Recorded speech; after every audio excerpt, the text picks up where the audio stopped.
बातिल ने जब जब बदले है तैबा आया है तब तब मेरी जुबां पर जोरे बोलूं सुभान अल्लाह आटू उच्च आवाजे हबे सुभान अल्लाह नारे तकबीर नारे तकबीर बातिल ने जब जब बदले है तैबा आया है तब तब मेरी जुबां पर बातिल ने जब जब बदले है तैबा आया है तब तब मेरी जुबां पर नारे तकबीर अल्लाहु अकबर नारे तकबीर अल्लाहु अकबर बातिल ने जब जब बदले है तैबा आया है तब तब मेरी जुबां पर प्यारे नबी ने जीना सिखाया बखुदा इंसान हमको बनाया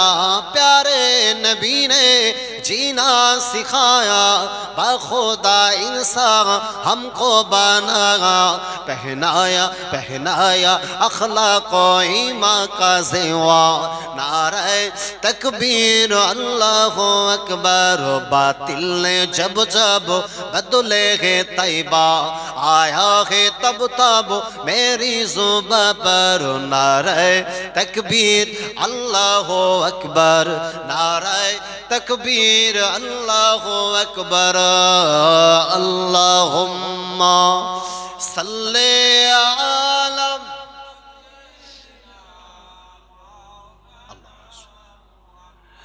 वअला आलि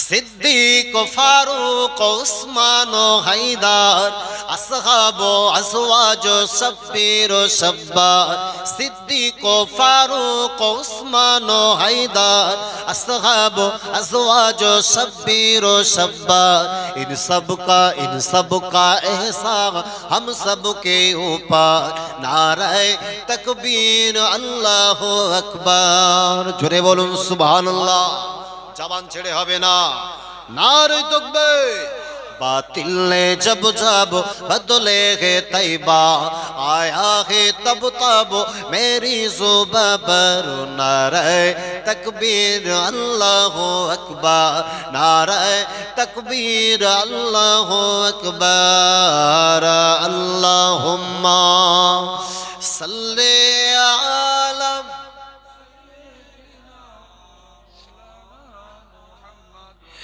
वअला आलि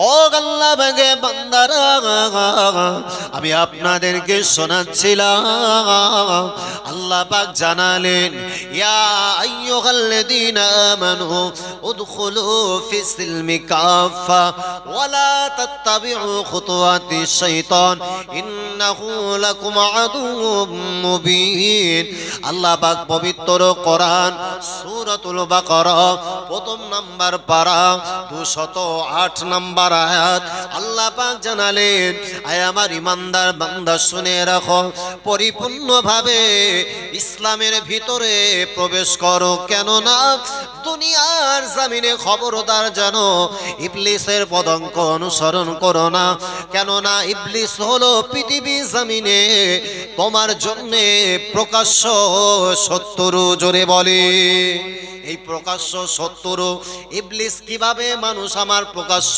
শত্রু হয় আমি অ্যাজ এ মানুষ হিসাবে আমি অ্যাজ এ ম্যান হিসাবে ইবলিস কিভাবে আমাকে কুমন্ত্রণা এবং দাগা দিয়ে আমাকে বিভ্রান্ত করতে পারে ভাইরা যদি একটা এক্সাম্পল দৃষ্টান্ত যদি তুলে ধরা হয় আমাদের বুঝতে সুবিধা হবে বাবাজি পৃথিবীর জমিনে আল্লাহ পাকের যে সমস্ত আবেদ বান্দা আল্লাহর সঙ্গে মহব্বত স্থাপন করেছে তাদের ভিতর থেকে বাগদাদের জমিনকে ধন্য করে শুয়ে রয়েছে আল্লাহ পাকের ওলি আল্লাহ পাকের মাহবুব হযরতে বড় পীর সাহেব আব্দুল কাদের জিলানী রহমাতুল্লাহ আলাইহি আলাইহি।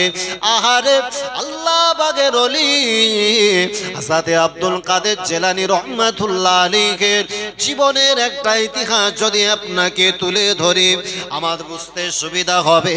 আল্লাহ পাকের ওলি বান্দা হযরত বড় পীর সাহেব আব্দুল কাদের জিলানী নিজের হুজরা শরীফে আল্লাহ পাকের ইবাদত বন্দেগীতে বান্দা নিয়োজিত রয়েছে। বড় পীর সাহেব আব্দুল কাদের জিলানী নিজের হুজরাতে একদিন তিনি বাবা সন্ধ্যা সময় কাছাকাছি রাত আসবার পূর্ব মুহূর্তে ওই জায়গাতে আল্লাহ পাকের ইবাদত বন্দেগী তাসবিহ তাহলিল জিকির আজগারে হযরত বড় পীর সাহেব আব্দুল কাদের জিলানী রহমাতুল্লাহ আলাইহি নিয়োজিত রয়েছেন। একবার জোরে বলেন। দেখেন বাবা শয়তান আমার কিভাবে প্রকাশ্য শত্রু, শয়তান কিভাবে আমাকে কুমন্ত্রণা দিয়ে তার দলভুক্ত করে বিপদগামী করে জাহান্নামের রাস্তা সহজ করে দেয়, সেই রকম একটি উপযুক্ত দৃষ্টান্ত তুলে ধরছি। আল্লাহ পাকের ও জওয়ানেরা হযরত বড় পীর সাহেব আব্দুল কাদের জিলানী রহমাতুল্লাহ আলাইহি হুজরা শরীফে ভিতরে আল্লাহ পাকের ইবাদতে মশগুল, আল্লাহ পাকের সব জিকিরে মশগুল। আহারে লক্ষ্য করে দেখে নিজের হুজরা শরীফে ভিতরে একটা কোণা থেকে এক খণ্ড নূরের তাজাল্লি, এক খণ্ড নূরের জ্যোতি, এক খণ্ড যেন জ্যোতি হযরত বড় পীর সাহেব আব্দুল কাদের জিলানী রহমাতুল্লাহ আলাইহি যে জায়গাতে হুজুর আমার বসে আছে ওই জায়গাটা চতুর্দিকটা যেন আলোকিত করে দিল।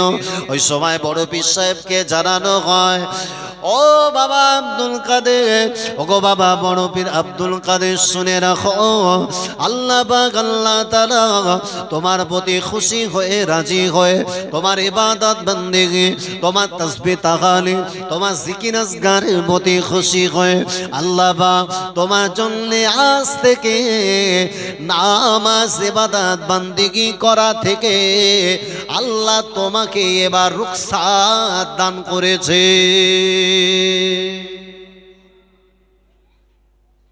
বড় পীর সাহেবকে জানানো হচ্ছে, বাবা আজকের থেকে আর ইবাদত করা লাগবে না, তোমাকে ছাড় দেওয়া হলো, ইবাদত আর করতে হবে না। পাশাপাশি মহান আল্লাহ যেগুলো তোমার জন্য হারাম করেছিল, যে বিষয়গুলো খাওয়া মুসলমানের জন্য হারাম, ওই হারামগুলো আজ থেকে তোমার জন্য আল্লাহ হালাল করে দিয়েছে। শয়তানের ধোঁকায়ের মধ্যে বাপ আছে না নাই?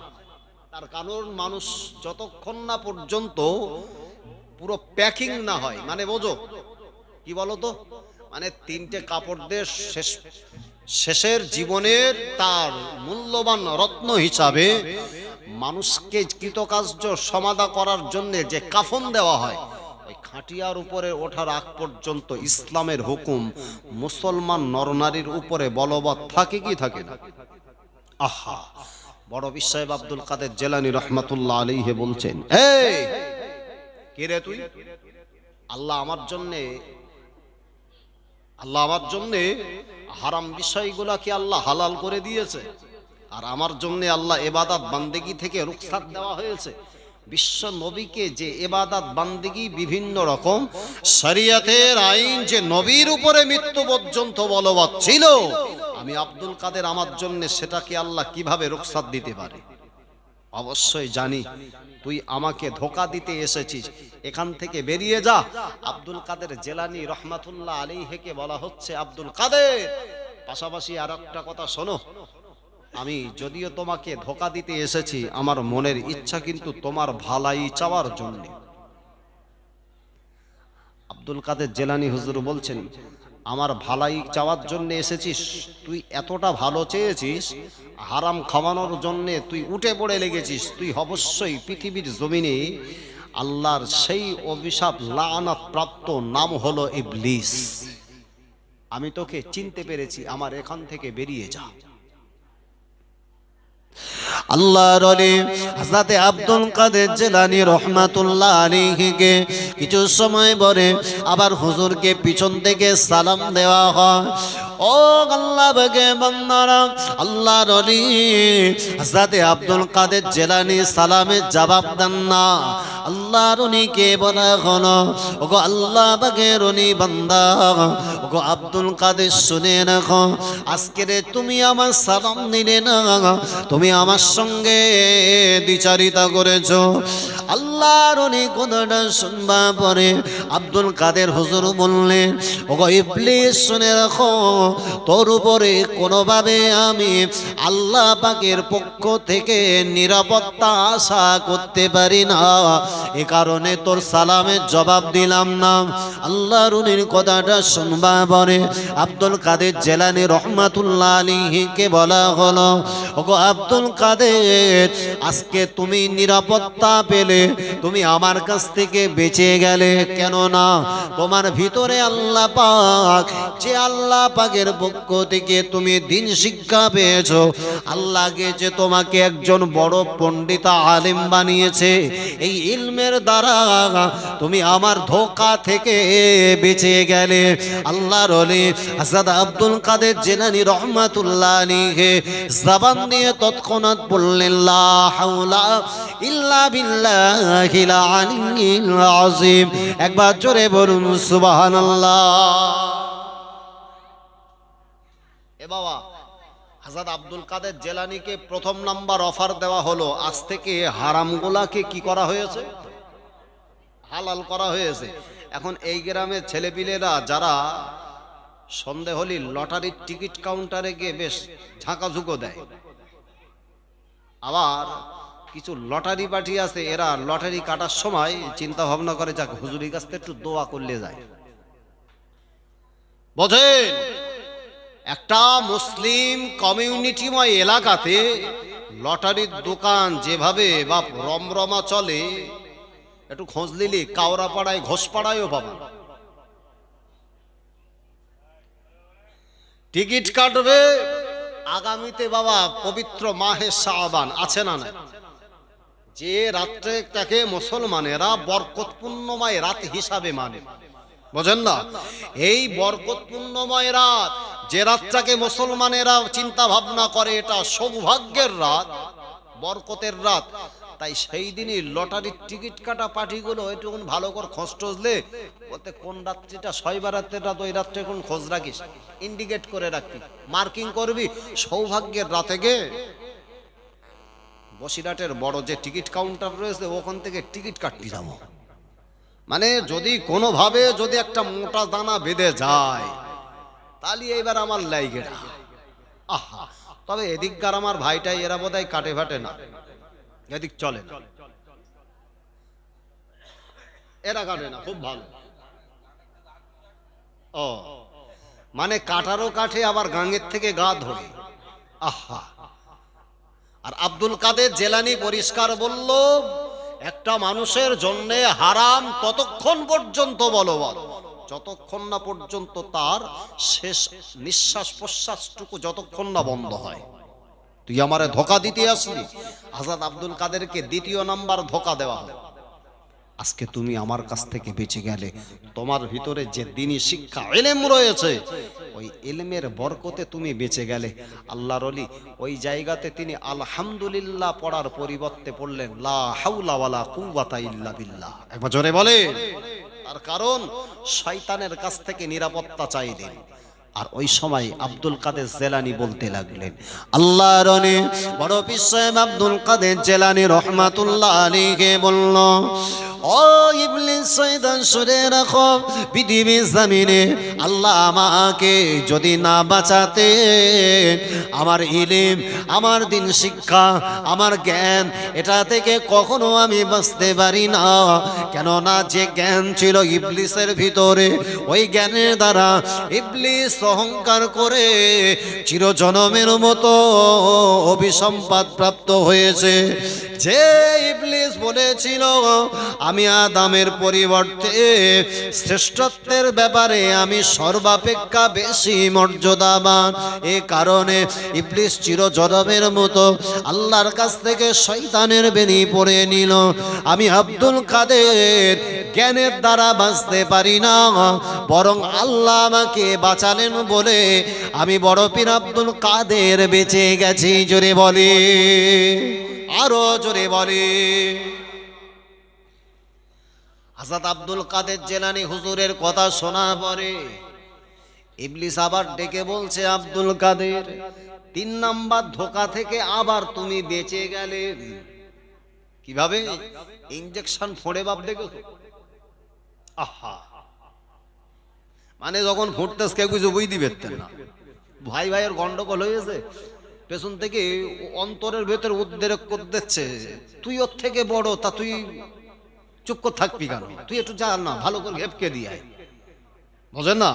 অন্তরের ভিতরে অহংকার দাম্ভিকতা দিয়ে অন্তরের ভিতরে যখন সে একটা ধোঁকার সঞ্চার তৈরি করে দিল, আহা, ওখানেই শয়তানের কাছে সে কুপকাত হয়েছে না হয়।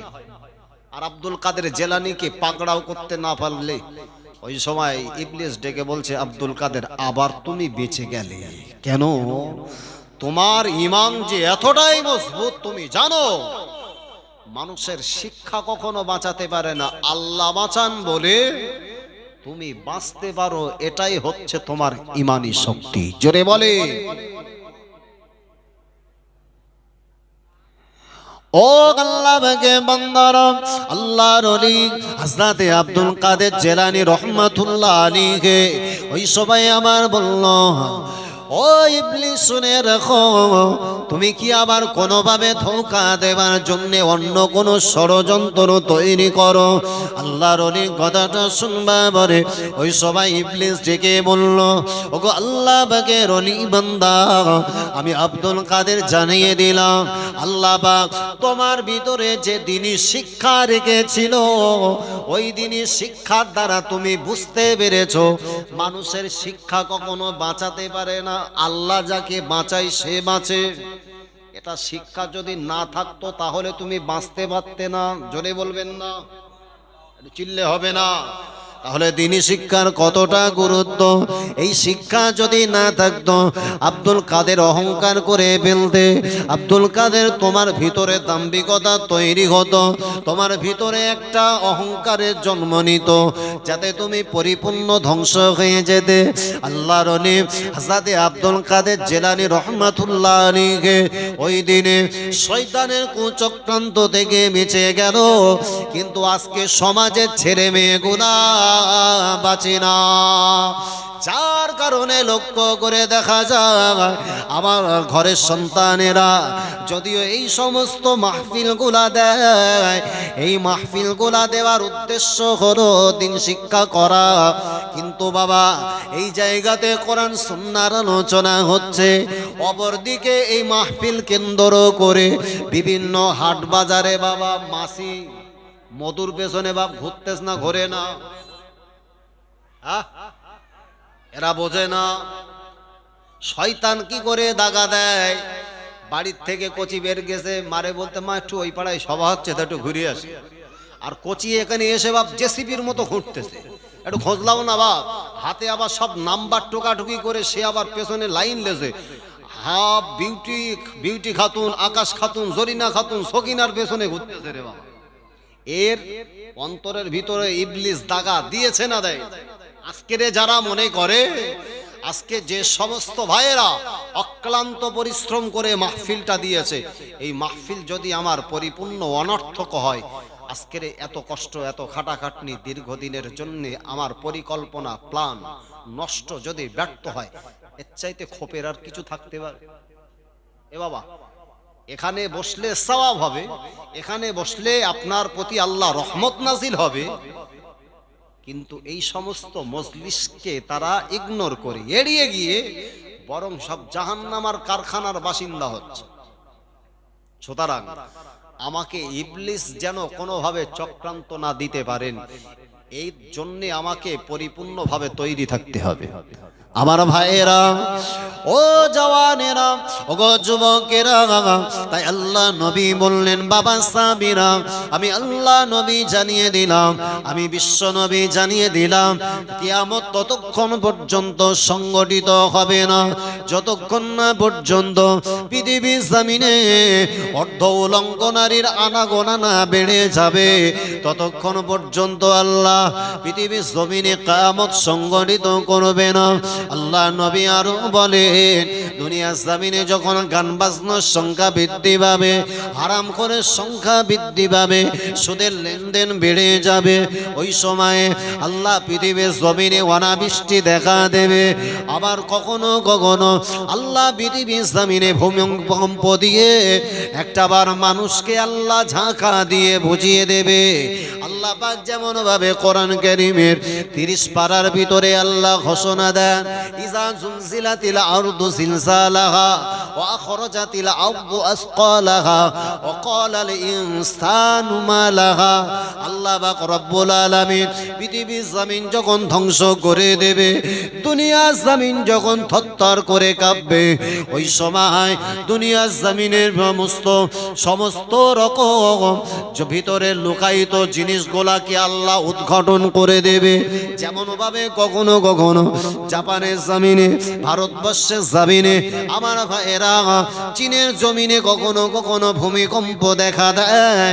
এগুলা হলো বান্দার কৃতকর্মের জন্য আমার আল্লাহ দেখিয়ে দেয়।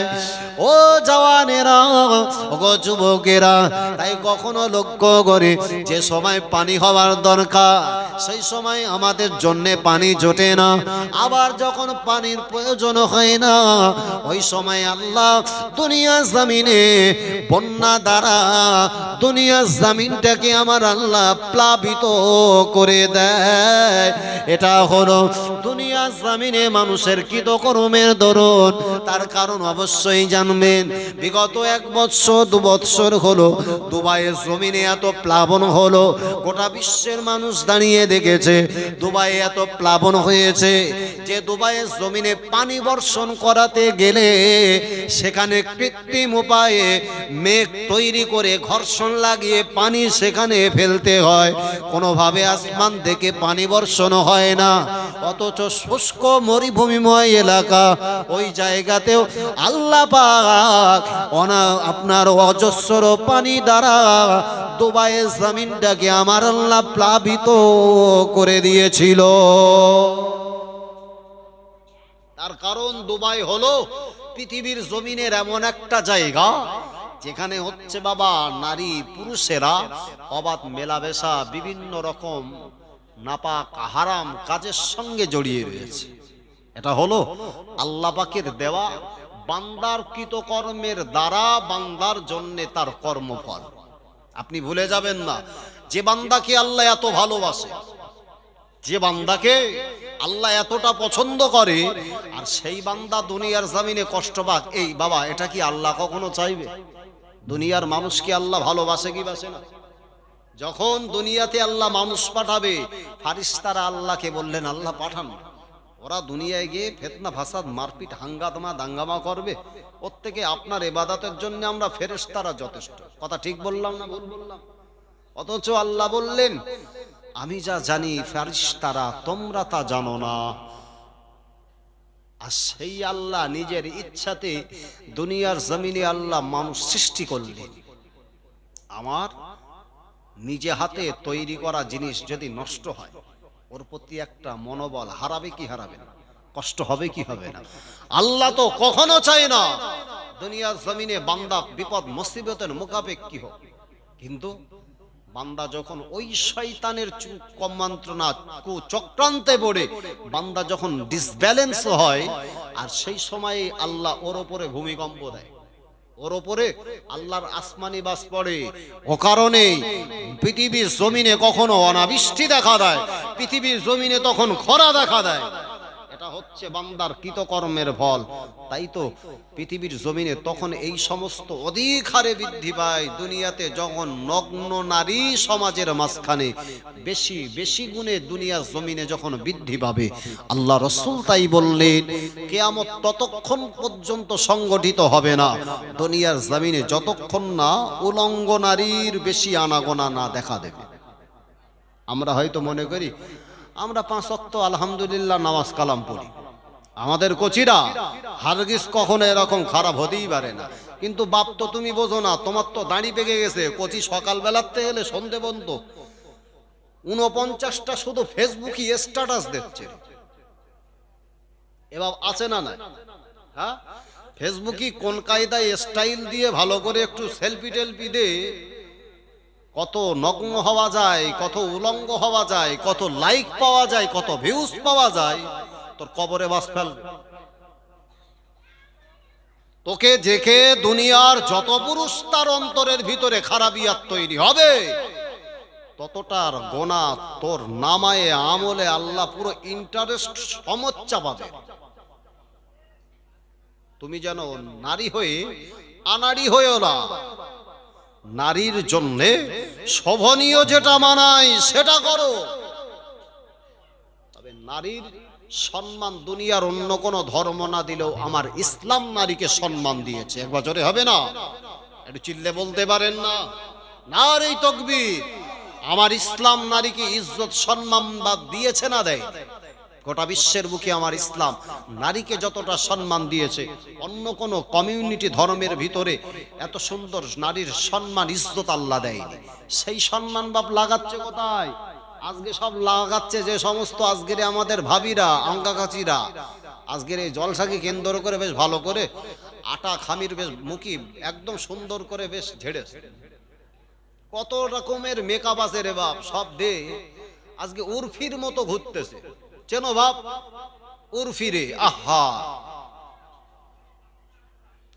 আল্লাহ নবী বললেন, ও আমার সাহাবীরা, আমি আল্লাহ নবী, আমি বিশ্ব নবী জানিয়ে দিলাম, আমি আল্লাহ নবী বলে দিলাম, ওগো নারী জাতি, আমি আল্লাহ নবী, আল্লাহ আমাকে যে রাত্রে মেরাজ করালে, আল্লাহ বাগে দয়া জান্নাত দেখলাম, আমার অন্তর খুশিতে বাগে বাগ হয়ে গেল।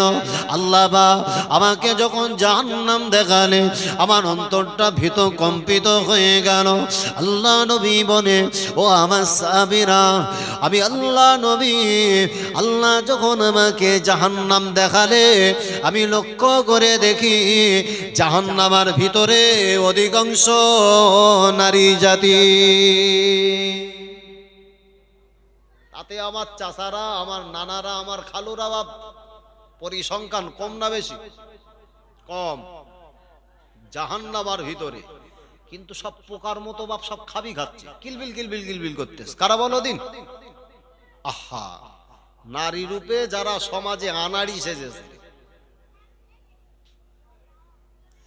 আল্লাহ নবী বললেন, ও আমার সাহাবীরা, আমি আল্লাহ নবী, আমি বিশ্ব নবী জানিয়ে দিলাম, এই নারীরা দুনিয়ার জমিনে এরা 2-3টে কারণে বেশি বেশি জাহান্নামী হবে। আল্লাহ নবী প্রথম নাম্বার বললেন, এই নারীরা দুনিয়ার জমিনে তারা যে কারণে বেশি জাহান্নামী হবে, এরা স্বামীর অবাধ্যতার কারণে আল্লাহ পাক তাদেরকে জাহান্নামী বানিয়ে দেবে। দ্বিতীয় নাম্বার কারণ হলো, একটা নারী অপর একটা নারীর সঙ্গে যখন যুদ্ধ হবে, এদের সঙ্গে একটা নারীর যখন ঝগড়া হবে, গ্রামের ভিতরে নারীদের তথা মেয়েদের সঙ্গে মেয়েদের ঝগড়া বিবাদ বাদে কি বাদে না? যখন ঝগড়া দেখবা তখন লক্ষ্য করে যদি ভিডিও করো, বা শাড়ি কাপড় পুরো এরা মারার মাথায় তুলে, আর সেজা ডিস্কো ড্যান্স দেখছে রে বাপ, পুরো তার কাটা ডিস্কো ড্যান্স। তবে এদিককার ভাবিরা খুব ভালো। আহা, এখানে আল্লাহর একজন বিদগ্ধ পণ্ডিত আলেম, একজন যুগশ্রেষ্ঠ এক মনীষীর আপনাদের পার্শ্ববর্তী এলাকাতে আছে। আমি জানি এখানকার নারীরা কখনো খারাপ হয় না। তবে এখানে ওয়াজ হচ্ছে কিরম খিলখিল করে ভাব কেলাচ্ছে, সব দাঁত ভাঙবে রে, এর দাঁতে মুগুর মারবে, এর দাঁতের উপরে আল্লাহর কি রকম সর্বনাশ আল্লাহ করবে একবারও কোনো হুঁশ পাবে না। বুঝো? আহা, আল্লাহ নবী বলে, ও আমার সাহাবীরা, আমি বিশ্ব নবী জানিয়ে দিলাম, আমি আল্লাহ নবী বলে দিলাম। আল্লাহ নবী ওই মেরাজ থেকে ফিরবা পরে আল্লাহ নবী বললেন, বাবা সাহাবীরা, আমি নবী, আমি তোমাদেরকে ঘোষণা দিলাম, গো নারী জাতি, তোমরা বেশি বেশি করে আল্লাহ রাস্তায় তোমরা দান সাদগা করবে। দান সাদগার দ্বারা আল্লাহ তোমাদের জন্য আল্লাহর ক্রোধ, আল্লাহর রাগটাকে আমার আল্লাহ নির্বাপিত করবেন। আল্লাহর ক্রোধ, আল্লাহর রাগ আল্লাহ হারাম করবেন। আল্লাহ নবী, বিশ্ব নবী জীবদ্দশাতে একজন চমৎকার নারী, বীরঙ্গনা নারীর পরিচয় পাওয়া যায়। নারী রূপে যারা নারীত্ব দেখিয়েছে দুনিয়ার জমিনে, মায়ের কতটা ইজ্জত সম্মান, যে মায়া দুনিয়ার জমিনে চর্চিত একজন মা হয়েছে। দুনিয়ার জমিনে একজন যুগশ্রেষ্ঠ নারীর নাম বলি কিতাবের ভিতরে দেখা যায়, আল্লাহ নবী জীবদ্দশাতে একজন যুগশ্রেষ্ঠ নারী আমার নবীকে ওহদের প্রান্তরে সহযোগিতা করেছিলেন। জোরে বলি, আরো জোরে বলি, নারে তাকবীর। যুগশ্রেষ্ঠ একটা নারী ইসলামের ইতিহাসে, ইসলামের জন্য যার অনবদ্য অবদান, যে নারীটা একজন প্রকৃত মায়ের পরিচয় দিয়েছেন। মা তো তেমন হয়, কিতাবের ভিতরে দেখা যায় হযরতে উম্মে আম্মার রাদিয়াল্লাহু তাআলা আনহা। আহা, মা কেমন মা! আর নারী হিসাবে দুনিয়ার জমিনে ইসলামের